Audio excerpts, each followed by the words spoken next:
Jake Paul destroys and stops Mike Perry in a one-sided fight. He was too big, too strong, and more importantly, he could actually box. Perry came and tried, and he showed huge heart, but unfortunately, his lack of boxing ability just failed him. To be honest, after watching the fight, I don't think the fight should have even happened. It was too one-sided. And I'm sick of Jake Paul saying he wants to be a world champion and fighting guys with such a disadvantage. Until he starts fighting professional boxers again, I don't want to hear world champion talk. Before we get right into it, let's take a quick look at the fight. You can see Jake Paul keeping it long, using lateral movement, using his jab, lots of feints, lovely right hook to the body there. I said in my last video that Jake Paul would keep it long using his jab, lots of feints, lots of movement, and that's exactly what he's doing because he doesn't want to give Mike Perry any chances.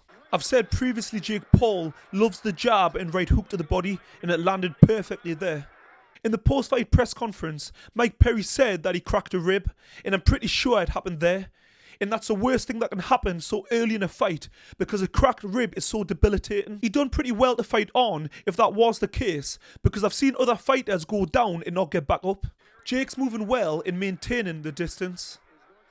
And he's using his jab really well. He's always had a good jab, a really stiff jab.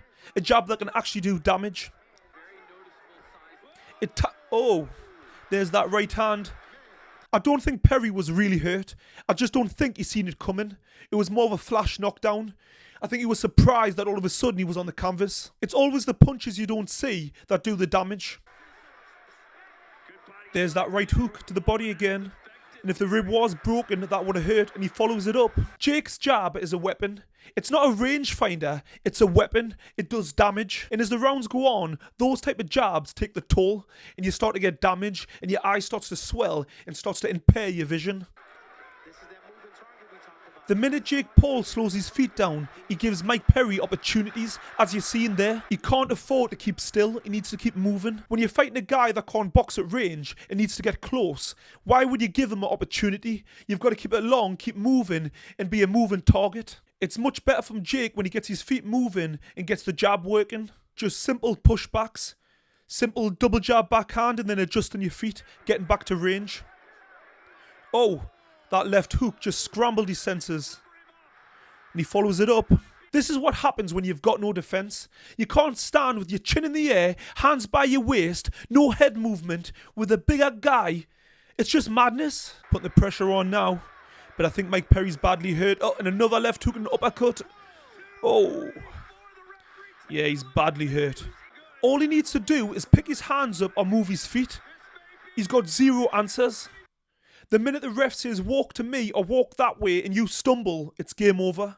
Okay, so Jake Paul got the job done, but he looked so much bigger than Mike Perry. He looked a division above. Every time Jake Paul hit him clean, he was hurt. This is why there's weight divisions, and they didn't look like they were in the same weight class. In my last video, I said boxers punch a lot harder than MMA fighters and bare knuckle fighters, and I got a lot of comments disagreeing, and that wasn't me attacking bare knuckle or MMA fighters. It's just boxing is a different discipline. And look, I get it. I know you're always going to get those people in the comment section who've probably never had a fight in their life, love to have an argument and just disagree. But the simple fact is, boxing is the purest form of punching. It's as simple as that. And listen, I'm here for it. If you disagree, put it in the comment section. I did say in my prediction video that Perry's good chin would be his downfall. Because he's used to guys that don't punch as hard, quite simply because in MMA and bare knuckle fighting, they can't punch as hard because they'll break their hands. You haven't got that protection. Like I said, it wasn't me attacking the sport, it was just a fact. Perry also didn't throw enough punches. He wasn't throwing combinations. He didn't apply the pressure like I thought he would. But maybe that was down to Jake Paul, who didn't allow him to do that. And I also think that very quickly, he felt Jake Paul's power and was very hesitant to close the gap. I think Perry done well to continue after that second knockdown because he was really hurt. He definitely showed he had a chin and tremendous amount of heart. But really, I found it quite a hard watch. I didn't really enjoy it because Jake Paul was able just to do what he wanted. He was a sitting duck. It was like target practice. I don't think we can really assess Jake Paul's performance because what he had in front of him.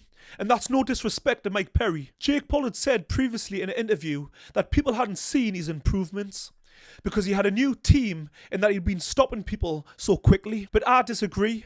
because I didn't see any technical improvements. Yes, his movement and jab was good at times, but when he let his hands go, it was wild.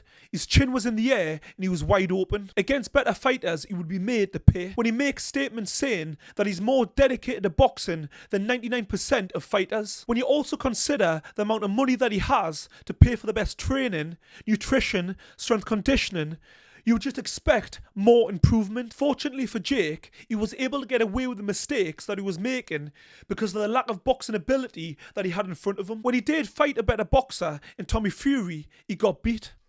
But that's okay, because you're learning those fights. And at this stage in his career, it's about learning. After the fight, he also called out UFC fighter Alex Pereira. I'm not interested in talking about that, because while he's talking about becoming a world champion and still calling out UFC fighters, it doesn't make sense. If he does want to try and become a world champion, as mad as it may sound, he needs to fight only professional boxers. And it's not a hard task to find pro boxers, because plenty of pro boxers would be signing up to fight him because of the paycheck that he provides. That's including me, because I box for free many times, no problem. Because it's a tough old game selling tickets. And that's not me calling Jake Paul out. But don't get me wrong, I'm right here. But the simple fact is, boxing's a tough old game, and if someone's going to pay you good money, they're going to sign up, no problem. He says that he's the king of boxing. There's plenty of real boxers out there, so go and fight them. What he says and actually does is two different things. Mike Perry came, he tried, he gave it a good old go, but he got brutally beat up. He was too small, not enough skill, too much heart for his own good. The only thing that he left with were bruises and a good paycheck. I did previously think he was a better and tougher fight than Mike Tyson, but I may have got that wrong. I do now think if Mike Tyson can get fit enough and, more importantly, healthy enough, has a chance. I definitely think I overrated Mike Perry's ability to fight Jake Paul, and I think it was down to his previous durability. But I do hope that people can see there's a difference in boxing, MMA and bare knuckle fighting. And if they don't, I give up. And don't get it twisted, I still hope the Mike Tyson fight never happens. I'm also starting to lose respect for Jake Paul, because I'm sick of seeing him fight guys with so many disadvantages. Fight guys more on your level. And I did think he was moving away from these type of fights, because like I say, he said he wanted to become a world champion. So like I say, it doesn't make any sense. I am often conflicted with Jake Paul, because he has been good for boxing. He's brought a lot of eyes to the sport. And I also seen recently that he's going to be mentoring the USA boxing team in preparation for the Paris Olympics. And I do think that's great, because whatever you think about Jake Paul, he knows what it's like to be on the big stage and to be in the limelight. So I think he can pass on loads of experience. He knows how to build a profile in the media side of things. So I think he'd be great help and support for the boxers to really be able to capitalise on their experience. He's also been great for women's boxing, helping and promoting Amanda Serrano. His aim's been to bring women's boxing to the mainstream and also increase women's pay in boxing. How can you not respect that? On the whole, Jake Paul has been good for boxing. Just some of the things he says don't quite add up. Let me know what you thought of the fight in the comment section, and please like and subscribe and go watch this video next.